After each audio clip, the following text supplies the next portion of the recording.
Essentially, the 12-volt switch. Sam, why don't you come over here for a second? I'll show you the 12-volt. Oh yeah. That's this switch right here, the battery disconnect. So this is basically that we were talking with shore power, kind of the master cutoff switch. If I hit this, all 12-volt systems are going to go down. So, which is lights. This is why it looks so intense. All your lights are 12-volt. You have some controllers, specifically the climate controller. Your refrigerator is 12 volt. The water heater is 12 volt. There's a lot of kind of smaller appliances that are 12 volt. All of it goes dark here. Now, what's kind of nice though... Is it easy to find a list of those things somewhere? I'm going to show you the trick. Okay. Yeah, right. I'm going to show you. It's actually kind of slick. When you're off here and you're plugged into shore power, you're still charging the batteries. Okay. Good thing to know, right? If you're, dead or whatever, or not dead, but you're off, know your batteries are still charging when you're plugged in, okay? One thing to know is sometimes it's hard to tell whether or not you actually have shore power when everything is dark like this. The way we can check it is if you have a little light plugged into the outlet here, right? You can do something like that. Just throw a little night light in here. Yeah. Or you can check the microwave. If that kicks on, you still have shore power. This is a shore power specific system, or appliance essentially. You're not getting batteries off of this. Does that make sense? Yes. Is the refrigerator cooling now since you said earlier, say again? 12 volt. This is a 12 volt system. So this is kind of what we're talking about in when considering everyday usage, right? Whether or not you hit this. I don't want to hit that because that's going to kill power to the refrigerator. Right. So you're kind of going to want to get in the habit of turning everything off individually. Okay. Just learn all the switches everywhere. I mean, where all of them are, right? And just get used to what you want to leave on and off. Are all of the switches right here that I Well, you have a lot of light switches, and those are just really, whenever you have kind of this chrome look switch, it's going to be a light to something. Okay. Whether it's, I think this one is my exterior handle. You see my hand right here? Yeah. This is your door light. This one's a Yep. kitchen light. This one's an accent light over off to our left. So it's just kind of a matter of learning where your light switches are and what they're for. Your ceiling is here.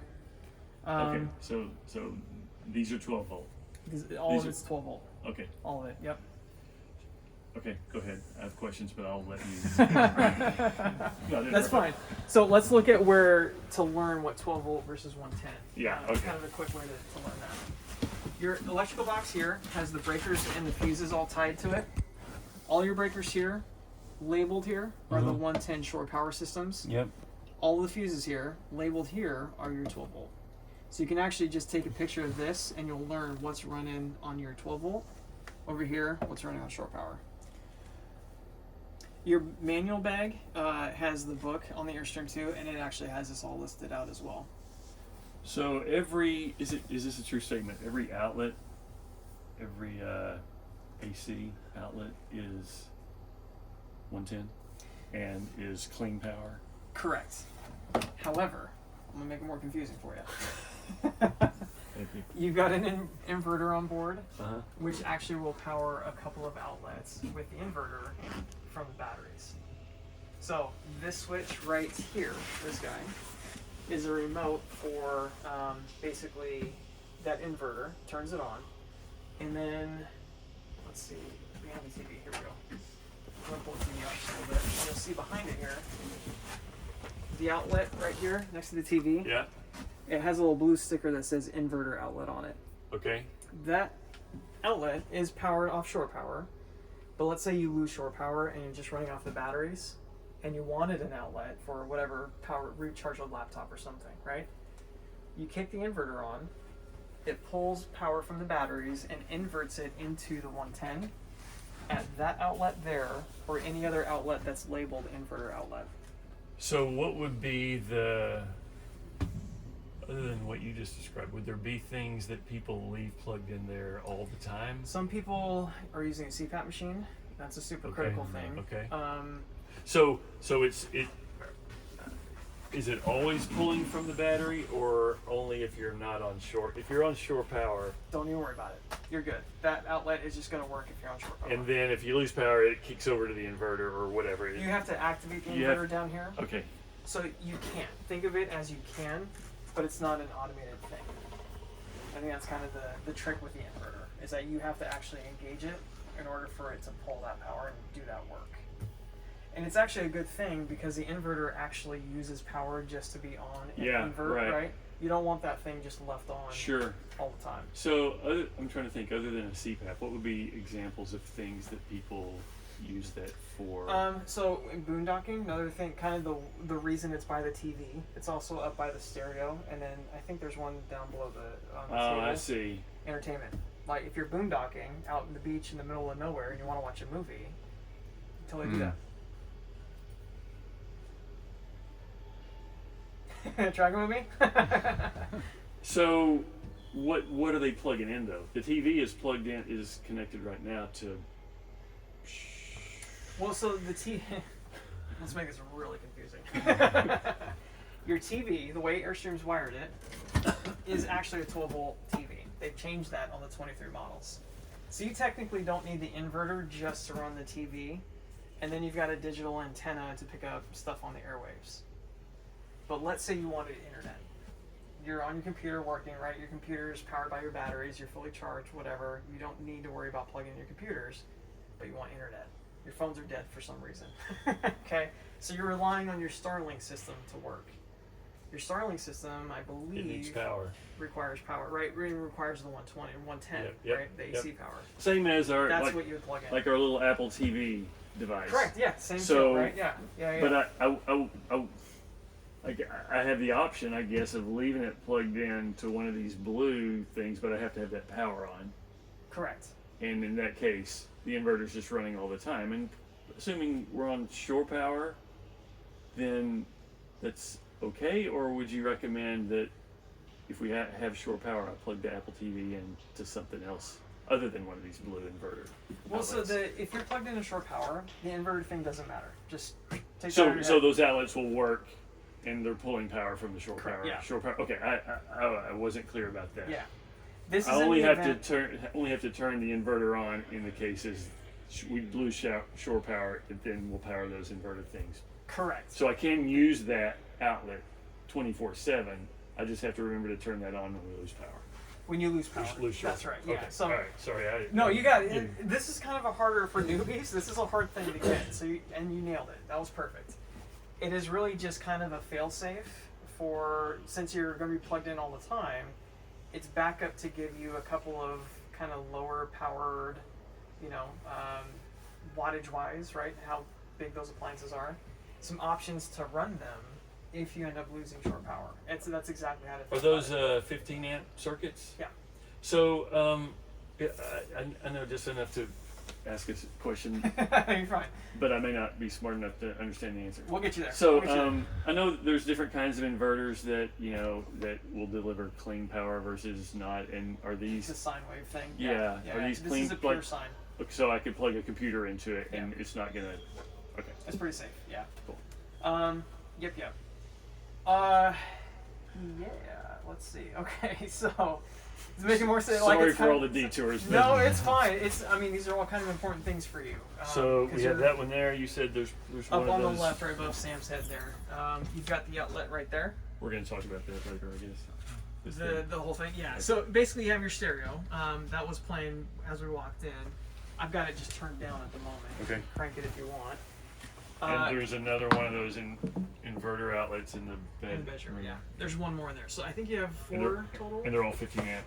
Yes. circuits. It's all on one circuit. It's all on one 15 one amp 15 circuit. amp. So it's all sharing the one Okay. 15 amp circuit. Sure. Yeah. So HDMI inlet right there. That kind of hole in the wall. Yep. That is actually aligned to both TVs. The Apple TV, if you hook it in there, actually will play to both. Like you can watch the same movie essentially at either TV. It's kind of cool. If I wanted to plug a different Apple TV into each, Totally good. I mean, you they've just got have to plug it HDMI. in direct. So this already is cabled with an HDMI cable that runs to that. I just have to disconnect it and run these. Well, there should actually be a free HDMI on the Oh back, yeah. right? 2 inputs. So let's see. Yeah, you got 2 right here. So you can just hook the Apple So TV one of straight into them it. is one of them already wired. So this guy, this is the thing? one here that's wired to the system. Okay, I see. And then you got 2 free ones underneath. Oh, 2 more free. Okay. Yeah. All right. And this just does it snap in or? Yeah, you got magnet kind of or- you see the little trigger right here?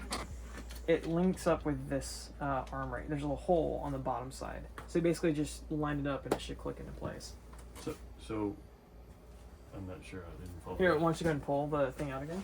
And I'll show you the hole here. Kind of see the Yeah. release. That's Oh, I what see. I see what you're doing. And there's a hole down under here. You're just lining it up. So you pull that down, And then pull at the same time. but to lock it in. Just collapse it and it'll snap in Oh place. boy. Yeah, they're a little stiff at first. So I keep pushing. It's not. Or do I have And to it should pull kind of this? feel for it, and it should lock in. Yeah, I'm not. There you Oh, go. okay. It Yeah, is. you got it. All right. These have power all. What Yep, all your USBs are on the 12-volt batteries. Okay. So if you got lights, you got those. Here's the thing about RVing.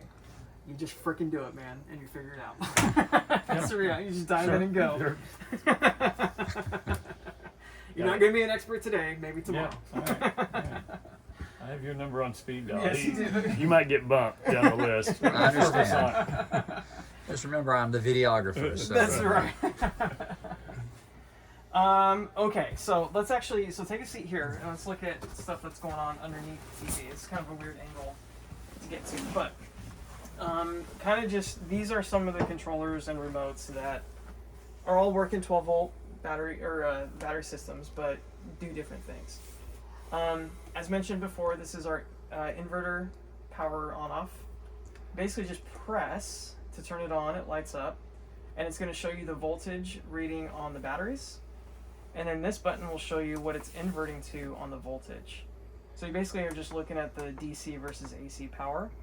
And then there's a little icon that says the status of the inverter, whether it's on or off, or kind of what it's doing over here on the side. Okay. So for now, just know that this is how it turns on. You can dig into that a little bit later. To turn it off, you press and hold Until for about 5 seconds. I mean, it's a literal 5 seconds until it lights up again. you don't Goes dark. accidentally Yeah. turn it off. So there you go. That's your inverter, simple on and off. This is our meter for tracking how full the holding tanks, fresh, gray, and black, are, as well as another battery voltage meter as well. So reading 13.3, and then your water pump here, your freshwater tank 96% full. Again, when you're pulling from the freshwater tank, this is the pump switch to activate the water pump. Turn it off when you're pulling from city water, but for you, you're pretty much leaving it on all the time. For longevity purposes, it's not a bad idea to let the water pump rest, because there are electrical components that are activated just when it's on. If you're not using water for a while, just turn it off until you need water. And that'll kind of allow the appliance itself to sort of just cool down and that kind of thing. So a while might be once a day, once a week, Honestly, I'd say every day. If you have these stretches of Okay, hours and hours okay. of not using water, just kick it. I'm kind of wondering if this is the water pump. We've not had a lot of issues with the water pump per se, but it is a component that gets replaced at some point, Yeah. right? It's got a lifespan to Yeah, it, sure. and you basically give it a longer lifespan if you treat it a little more carefully. Okay. So the less you leave this on, the longer it should last you. You know what I mean? That's kind of the idea there. I'll leave it on here for now just because we're in test some stuff, but yeah, that's kind of how I'd recommend. I turn this on just when you need it. But this Not is just just leave this it is on. giving power to it. The pump itself detects when it needs when a demand is made on it to Correct, and actually you'll turn hear the it pump. too. I'm gonna show you the water heater, and you'll hear the water pump kick in. Yeah, right now it's just pressurized, and so it doesn't need to create the pressure. So yeah, we'll experience that here in a few minutes. Freshwater, we're 96% full, and then gray we've got 13%, and then black we're empty. So and that's how you read that, just percentage of full there. Okay. Now I do understand that the black tank, whatever that measurement can get, it's not always accurate depending on how good a care you take of your black tank. Is that true? Yeah, if you're, yeah. We'll just go with yeah. Gets funky in there pretty fast if it's not managed well. Okay. Yeah. So, yeah, let's see. Okay. Any more questions on that? Okay. That's your surge protector. I think we mentioned that before. And basically, it's just kind of flashing out these numbers that's telling you the status of the surge protector itself, and just kind of what voltage it's dealing with and those kinds of things. I believe it will show you how many amps that you pull once you start turning on shore power systems like the climate control, or if we run the microwave, it will actually kind of spike and show you that amps are actually being pulled through it, which is kind of a cool thing. Now you have this little switch here that can actually toggle between bypassing the surge protector or just normal use, and that's kind of what that bypassing the EMS feature is. The EMS is just really testing, it's basically just monitoring the ground neutral positive lines and making sure there's no short, no kind of weird So in fluctuation. normal operation, there's no reason for me to Pretty do much. that. Yeah, you can just leave it alone and it'll go. Okay. The only That's why it says normal use. There you go. The only kind of nuisance about this is going to be flashing pretty much the whole time. So if you have duct tape would take care of it, yeah, or just kind of electrical tape or something. yeah, and then check it periodically or something. But that's kind of one of the more annoying things about it. But it's a great device for what it's supposed to do. Is that, you probably tape that over. There you go, yeah. Little Velcro. Yeah. Yeah.